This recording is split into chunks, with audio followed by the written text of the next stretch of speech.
I'm not very intelligent. See, that's the little voice in my head. That little voice in my head has always been there, and I know where it was born. I know where that voice started, all right? Because we've all got these little voices in our heads. We've all got these voices in our heads that tell us that we're maybe not good at something, or we're not talented at something, or we should do something easier.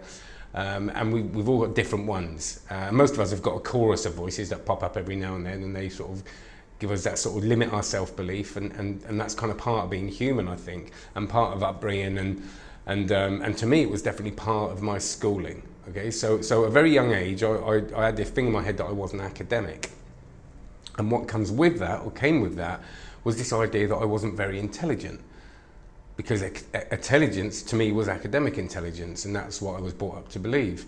And my friend said to me the other day, we were talking, and he said, oh yeah, you're quite intelligent about all this stuff, aren't you? And it really took me back, and it really surprised me, and it's amazing how much it surprised me, because that belief really is in there, and it's a belief that has nearly stopped me achieving certain things in my life, and I want to talk about it because it's really important. So when I was at school, I kind of coasted along. I wasn't very good. I didn't engage in a lot of the academic stuff. Sciences I really struggled with. Maths I really still really struggle with.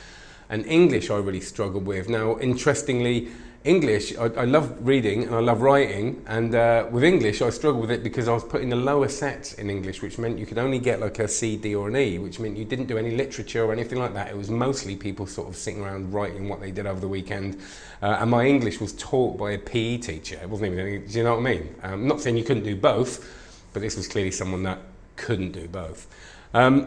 So I never really developed that, and when I left school I wanted to do drama, because the only person in my school that really sort of harnessed and told me I was good at a subject was my wonderful drama teacher, Miss Davis, Angela Davis, who I've no doubt changed the course of my life. So I wanted to do drama. I was very good at that. I got an A in drama, rubbish in everything else, but A in drama, so it's a bit of a kind of like, that's what I should have done. In my careers meeting, I remember them saying to me a couple of things. They said to me I was in the wrong group for English, that with my exam results I should have been, they read my papers, read my story that I'd written or whatever it was, and what I've been doing over the weekend probably, and say we've had you in the wrong set, a bit late for that. I wasn't going to go and do my GCSEs again. So they also told me that I shouldn't go to drama school because that's not a proper job. You probably won't get a job doing that, I think they said, so you want to go and do A-levels. So I did my A-levels and I did history and communications. Don't really know what job that gives you. I suppose talking a long time ago, I don't know. But I don't know what I'm talking about. But so I left. I went to college, failed miserably at all that. Went to college like twice, and really had this idea that academic stuff wasn't for me, and I wasn't that sort of learner, and I can learn things like that. And I was very lucky because I quickly I went into care work, and I quickly met people who kind of harnessed my creativity. And I worked with a great charity called Magic Carpet. We used to go around to care homes doing these like theatrical, creative things with people in these homes, in these centres. Anyway, long story short is that I sort of started getting this bit of self-belief that was sort of rekindled after my drama teacher, and that was quashed by the careers people. But I've always still had this thing until I discovered something really interesting a long time ago when I started getting into personal development, and that was emotional intelligence. For me, it's all that other stuff that isn't academic intelligence. And it's not saying that academic intelligence and all that stuff isn't really important. Of course it is. But what Daniel Goleman says, and Daniel Goleman's the guy that popularized the term emotional intelligence with his book Emotional Intelligence, and then working with emotional intelligence, and now he's kind of seen as the kind of main authority on emotional intelligence, but there's loads and loads of different theories. But he calls academic intelligence threshold competency. Okay, so when you get a job, you've got to have a certain competency. You've got to be able to do it. There's certain things you need to know, and that gets you in the door. But what he says, and what I haven't really seen any other evidence to contradict, is that once you're in the door, the competencies that make you excel when you're in that competition with other people is emotional intelligence, and he breaks it down into 4 parts. So I'm gonna. And with these competencies, what he calls them, there are sub-competencies. And the idea is I'm going to do a very brief idea of what this is, and then we'll go through in later videos in more detail, and importantly how you can do this, because guess what?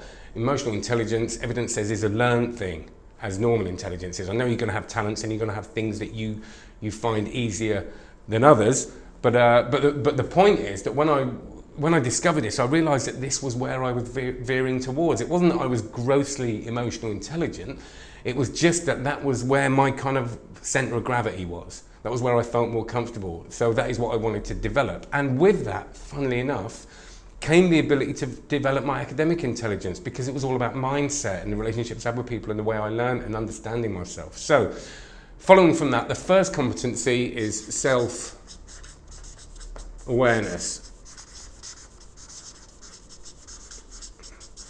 And sorry if I spell anything wrong here. If I spell anything wrong, it's because for some reason, I can't spell very well anyway. We've talked about why. But when it goes on to flip charts, spelling and writing it's like a 3-year-old sometimes, so bear with me. So self-awareness is the first competency, the foundation really, because you can't really do a lot without it. You've got to kind of know who you are, and none of us really totally do, but really have a good idea of who you are and how other people see you and what you're good at and what you're bad at and how you respond to different situations. The next one is self-management.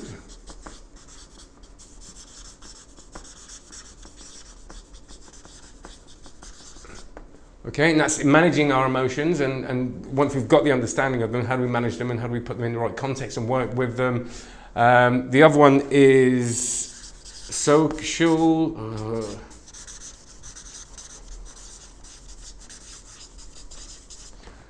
awareness, and this is where, so this is very much self and this is other. Relationship management, which is more detail about how we sort of interact with people. So we've got the awareness and we've got then managing that follows on from the awareness. Like I said, it's a learned thing.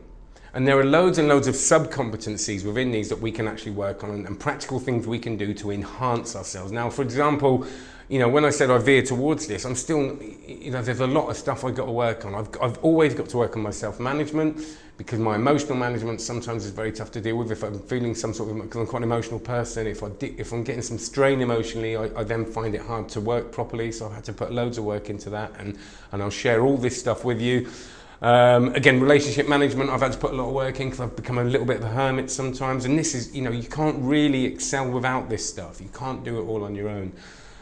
So in the next few videos, I'm going to talk about, because I think it's so important. This should be, and in America it is now, done at schools, because at schools we're concentrating on academic ability, and as we know, it's not all about academic ability. It's very important, but if we just stick to academic ability, we get kids like me that just feel a little bit lost. They start getting their self-belief a bit damaged, and we've got to really harness the abilities and the talents that they've got.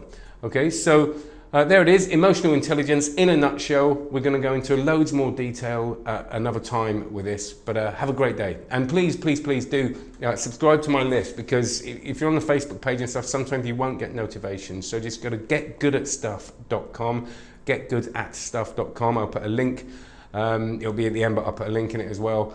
And subscribe, and I will not spam you, I promise. Have a good one.